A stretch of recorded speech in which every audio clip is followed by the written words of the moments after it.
दोस्तों, जब से ही इजराइल और फ़िलिस्तीन की ये जंग शुरू हुई है, तब से ही लगातार दुनिया भर के मुसलमानों की सबसे ज़्यादा नज़रें तुर्की के ऊपर थी। तुर्की देश के ऊपर सबसे ज़्यादा नज़र होने की वजह ये नहीं थी कि दुनिया भर के मुसलमानों को तुर्की से कोई ज़्यादा उम्मीदें थी, बल्कि तुर्की के फोकस में आने की वजह तो ये थी कि क्योंकि पूरी दुनिया हैरान थी कि आखिर तुर्की को क्या हो गया है, क्योंकि इस बार हमेशा से उलट तुर्की का रुख बदला हुआ नज़र आ रहा था।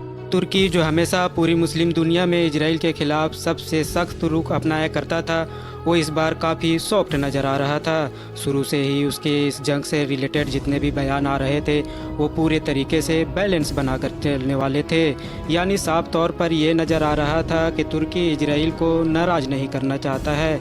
उसके बयानों में इजराइल की मुखालिफत बिल्कुल नाम भर के लिए हुआ ही करती थी, वरना ज़्यादातर फोकस गाज़ा की स्थिति पर हुआ करता था। वो बार बार यही कहा करता था कि गाज़ा की स्थिति को संभाला जाए, और इजराइल ने इंटरनेशनल कम्युनिटी के तरफ से जो भेजी गई मदद मिस्र के बॉर्डर पर रोक रखी है, उसको जल्द से जल्द खोला जाए। इसके अलावा अगर तुर्की के थोड़ा और आगे बढ़ भी रहा था तो ज़्यादा से ज़्यादा यही कह रहा था कि हम लोग पीस चाहते हैं, हम लोग चाहते हैं कि सीज़ फायर हो, और अगर दोनों ही पार्टी यानी कि फ़िलिस्तीन और इजराइल चाहते हैं तो हम मीडिएटर बनने के लिए तैयार है, मतलब बिचौलिया बनने के लिए तैयार है, और हम इन दोनों की डील करा सकते हैं। जाहिर है तुर्की एक मुस्लिम देश है और तुर्की के इस रवैये से कोई भी खुश नहीं था, क्योंकि अगर मीडिएटर की ही ज़रूरत होती तो सिर्फ तुर्की ही क्यों, ये काम तो चाइना और रसिया जैसे देश भी बखूबी अंजाम दे सकते हैं। दोस्तों, तुर्की के इस बदले हुए रवैये के पीछे जो वजह थी वो दरअसल पिछले कुछ वक्त में इजराइल और तुर्की के रिश्तों में बड़ी तेज़ी के साथ सुधार आना थी।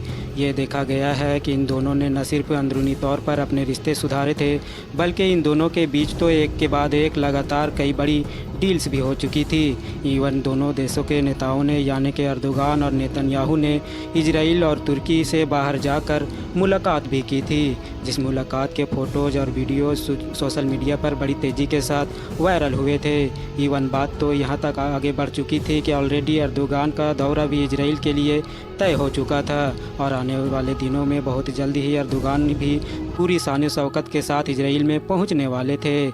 इन तमाम फ़ायदों की वजह से तुर्की के जो अब तुर्की हो चुका है, उसकी गवर्नमेंट का रवैया चाहे जैसा भी रहा हो, मगर जंग के पहले ही दिन से तुर्की के आम पब्लिक का रवैया इजराइल के ख़िलाफ़ सबसे ज़्यादा सख्त नज़र आ रहा था। तुर्की दुनिया के उन जगहों में से एक था कि जहां पर इस जंग के बाद इजराइल के ख़िलाफ़ सबसे बड़े और सबसे गर्मजोशी वाले प्रोटेस्ट देखने को मिले थे।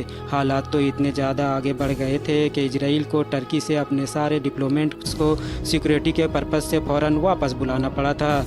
स्पेशली वो हॉस्पिटल वाला अटैक के जिसकी वजह से गाज़ा में साथ ही 500 से भी ज़्यादा के लोगों की जानें चली गई थी। उसके बाद तो टर्की के आम आवाम में माहौल और भी ज़्यादा गर्म हो गया था। धीरे धीरे टर्की के राजनीति में भी इसका असर साफ नज़र आने लगा था, और वो एक दो छोटी पार्टीज़ के जो एर्दोगान के पार्टी के साथ गवर्नमेंट में मिली हुई है, उन्होंने भी वार्निंग देना शुरू कर दी थी।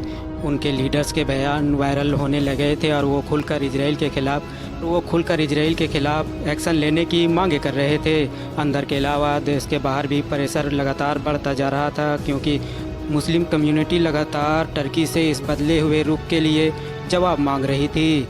इन्हीं तमाम प्रेशर्स की वजह से रजब तैयब अर्दोगान की गवर्नमेंट को चाहते हुए या फिर ना चाहते हुए भी कोई ना कोई सख्त रुख इजराइल के तरफ दिखाना ही था, यानी कोई ना कोई तो फैसला लेना ही था। अब फाइनली टर्की की तरफ से फैसला लिया गया, जिसका असर साफ तौर पर एक दिन पहले ही वहाँ के पार्लियामेंट में नज़र आया। रजब तैयब अर्दोगान ने पार्लियामेंट में खड़े होकर खुलेआम इस बात का ऐलान किया कि जैसा कि पूरा वेस्ट मतलब कि पूरी यूरोपियन कंट्री अमेरिका मानता है कि हम ऐसा बिल्कुल भी नहीं मानते हैं।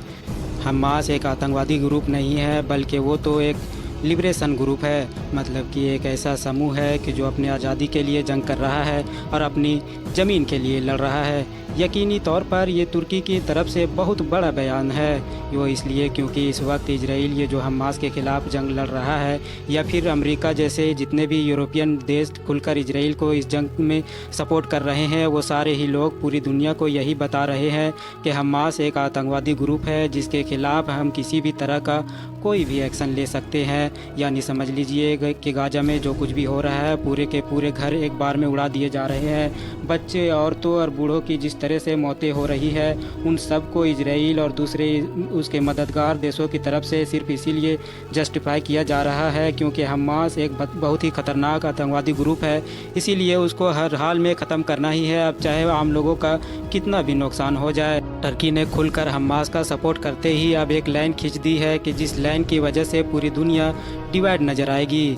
क्योंकि अभी तक यही देखा गया था कि पूरी बाकी दुनिया के वो छोड़ ही दीजिए बल्कि अरब और मुस्लिम देशों में भी, और सिर्फ ईरान को छोड़कर कोई भी हमास को खुलकर सपोर्ट नहीं कर रहा था। ज़्यादातर अरब देश तो पहले से ही हमास को एक बड़े दुश्मन के तौर पर देखते हैं।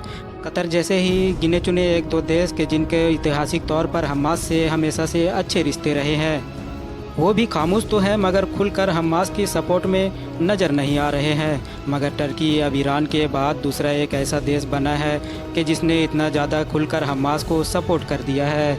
दोस्तों, तुर्की के तरफ से हमास को सपोर्ट करना इसलिए भी ख़ास और बड़ा माना जा रहा है क्योंकि तुर्की एक नेटो देश है और नेटो ग्रुप के ज़्यादातर देश न सिर्फ हमास को एक आतंकवादी संगठन ही मानते हैं बल्कि इस जंग में भी इजराइल का खुलकर समर्थन भी कर रहे हैं। अब कहीं न कहीं टर्की के पार्लियामेंट में ऑन रिकॉर्ड लिए गए इस फैसले की वजह से दुनिया की राजनीति में और फ़िलिस्तीन और इजराइल के इस जंग पर बड़ा असर पड़ेगा क्योंकि टर्की की देखा देखी अब बहुत सारी और भी देश हो सकता है हमास को लेकर अपना स्टैंड क्लियर करते हुए नजर आए। रजब तैयब अर्दोगान यहीं पर नहीं रुके बल्कि उन्होंने अपने आगे बयान में कहा कि इजराइल जिस प्रधानमंत्री मतलब नेतन्याहू से हमने भले किन मंशा से हाथ मिलाया था उससे दोस्ती की थी, उसी प्रधानमंत्री ने टर्की के जो नेक मंशा थी उसको अपमानित किया है। इसीलिए मैं अभी के अभी यहीं पर अपना वो इजरायली दौरा भी रद्द करता हूँ कि जो पहले से तय किया गया था। साथ ही साथ दोस्तों, बाद में पर्सनली एक सोशल मीडिया पर अकाउंट जिसको पहले ट्विटर के नाम से जाना जाता था वो उस पर ये ऑब्जर्व किया है कि एक के बाद एक लगातार तुर्की की तरफ से इजराइल के साथ कई डील भी कैंसिल करने का फैसला किया गया है। मतलब कई पुराने डील्स को रद्द कर दिया गया है। तो अब हम ये कह सकते हैं कि एक ही दिन में तुर्की की गवर्नमेंट की तरफ से इजराइल के खिलाफ एक के बाद एक लगातार कई फैसले लिए गए। अब ये फैसले मजबूरी में लिए गए या प्रेशर के या फिर किसी और की वजह से, ये तो भला हम में से कोई भी नहीं जानता है। फ़िलहाल दोस्तों, आज की अपनी वीडियो को तो हम अपनी यहीं पर ख़त्म करते हैं। बाकी इजराइल और फ़िलिस्तीन के मुद्दे से ऐतिहासिक वीडियोज़ देखने के लिए या फिर अपडेट रहने के लिए हमारे इस चैनल को ज़रूर सब्सक्राइब करें। इस वीडियो को लाइक करने के साथ साथ अपने फ्रेंड्स के साथ भी ज़रूर शेयर करें।